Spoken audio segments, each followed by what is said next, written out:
L'enfant Dieu, c'est effectivement celui qui est central dans la famille, qui prend toute la place. Pourquoi je l'ai appelé l'enfant Dieu? Parce qu'il est celui qui est écouté, qui est considéré comme celui qui sait mieux que personne ce qui est bon pour lui.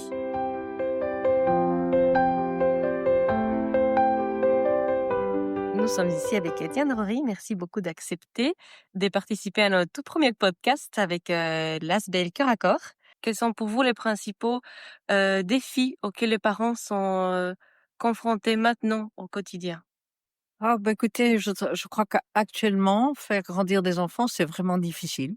Mm. C'est vraiment difficile parce que bon, d'ailleurs, il y a les défis de la société. On vit dans un monde, je veux maintenant tout de suite comme je veux et comme je le sens.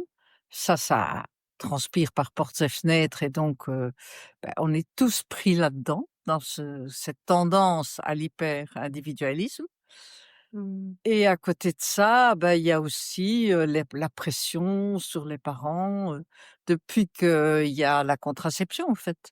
Parce que D'accord. depuis qu'il y a la contraception, eh bien, vous ne pouvez plus vous plaindre d'avoir un enfant, parce que vous l'avez décidé et donc ça a complètement changé la donne. Mhm. Du fait que, comme vous avez décidé d'avoir cet enfant, eh bien, il doit être réussi. Vous devez veiller à ce qu'il soit heureux puisque c'est votre décision. Dans le temps, quand un enfant arrivait, on pouvait toujours dire par après: «Oui, mais enfin bon, il est pas arrivé au bon moment, mon mari il avait plus de boulot ou le couple n'allait pas bien et paf, on se retrouve avec un enfant». Donc oui, il est en difficulté, mais bon, on a été tous en difficulté. Mais ça, avec la contraception, on n'a plus entre guillemets ce paravent qui permettait quand même d'être des parents normaux, c'est-à-dire des parents pas parfaits.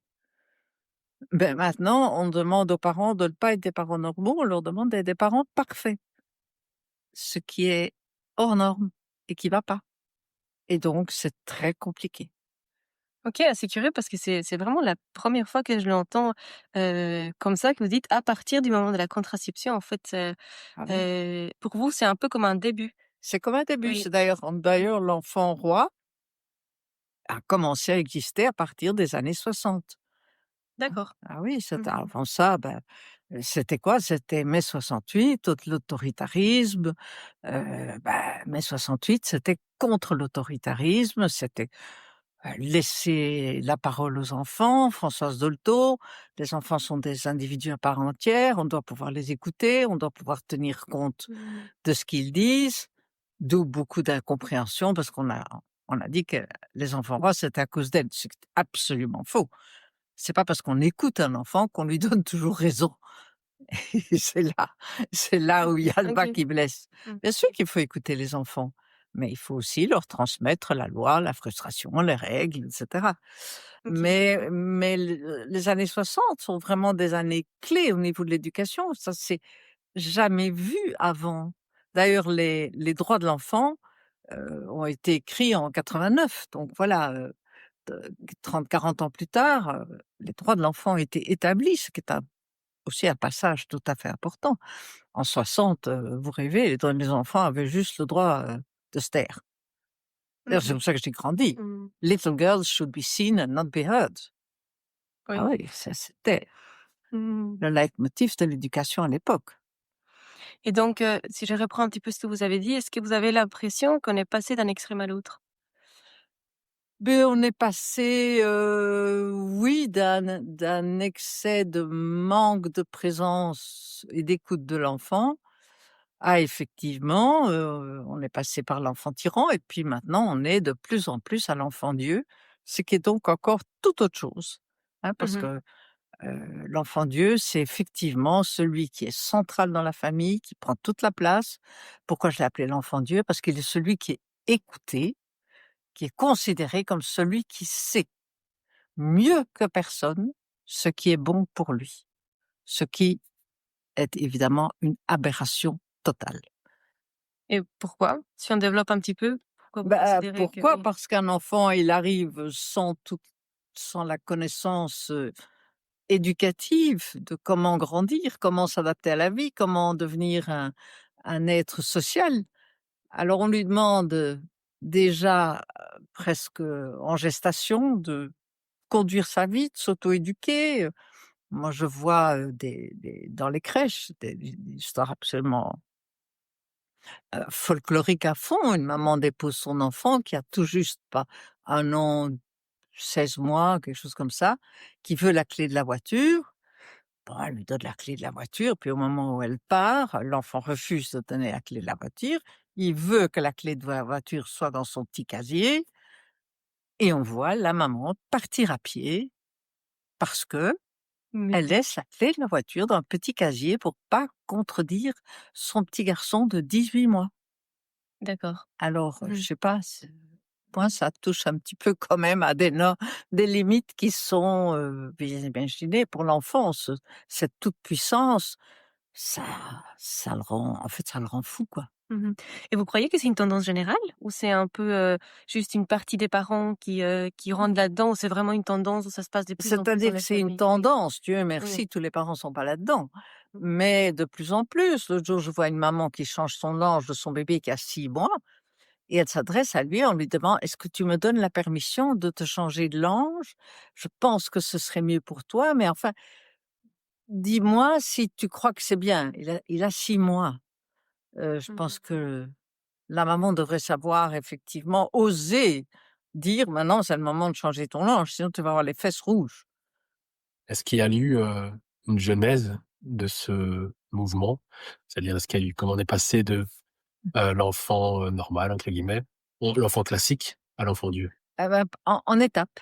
De l'enfant classique, on est passé à l'enfant roi, c'est-à-dire l'enfant qu'on écoute, l'enfant qui a le droit de s'opposer, ce qui est quand même un pas énorme et c'est fantastique un enfant qui s'oppose, un enfant qui cherche à construire son individualité, mais on ne doit pas toujours lui donner raison, mais il s'oppose, non, il veut pas, je sais pas moi, il veut pas rester assis à table, non, il veut bouger.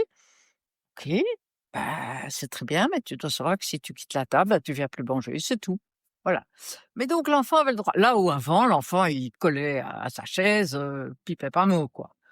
Donc un enfant qui s'oppose, et il y en a, Dieu merci, encore beaucoup aujourd'hui et c'est très sain.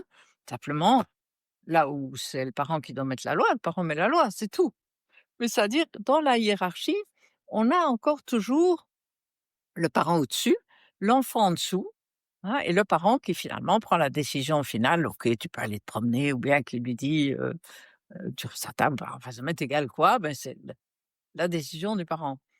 Alors, mais comme les parents ont de moins en moins su ce qu'ils pouvaient faire ou pas faire, parce que c'est devenu flou les limites, parce qu'ils avaient peur quand même de frustrer leur enfant. Peut-être que c'est quand même s'il s'oppose, je dois quand même faire ce qu'il veut. Donc c'est devenu flou. Et c'est comme ça qu'on est arrivé, en plus les droits de l'enfant en 89, donc du coup ils avaient Mmh des mh. droits, du coup tous les parents sont encore même plus à trembler, parce que les enfants, moi j'en ai eu à l'époque dans mon bureau qui venaient dire: «Et c'est tel numéro et si le parent fait pas ce que je veux, je téléphone à tel numéro». Incroyable. Bon avec moi ça durait pas longtemps, hein. Il était vite remis en Mmh mh. poste.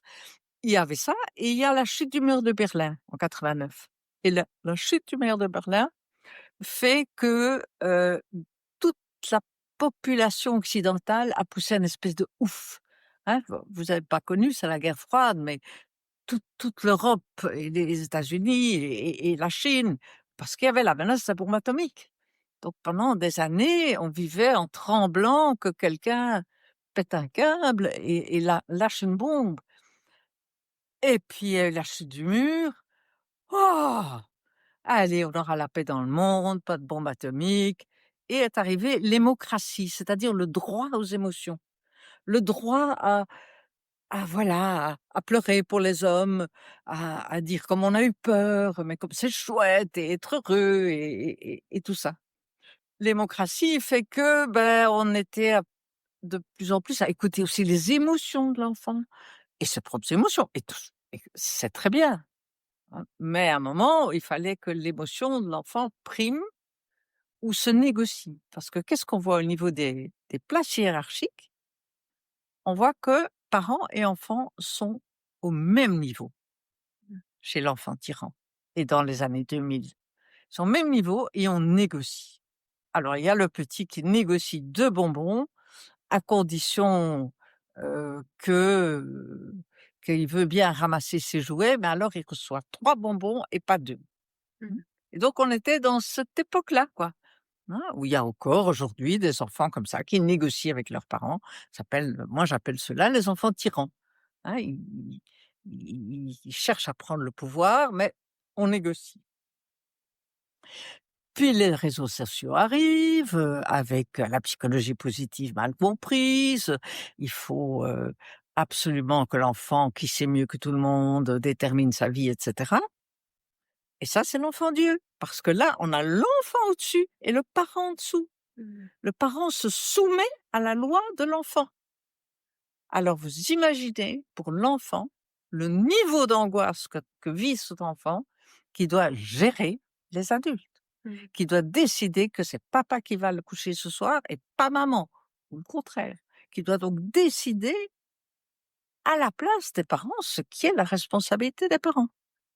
Et donc évidemment, les psys, nous avons du travail jusque par-dessus la tête avec Mmh. tous ces enfants-là. Ils sont morts d'angoisse et puis ils grandissent et puis ils deviennent des ados et puis ils se suicident parce que la vie n'a pas de sens.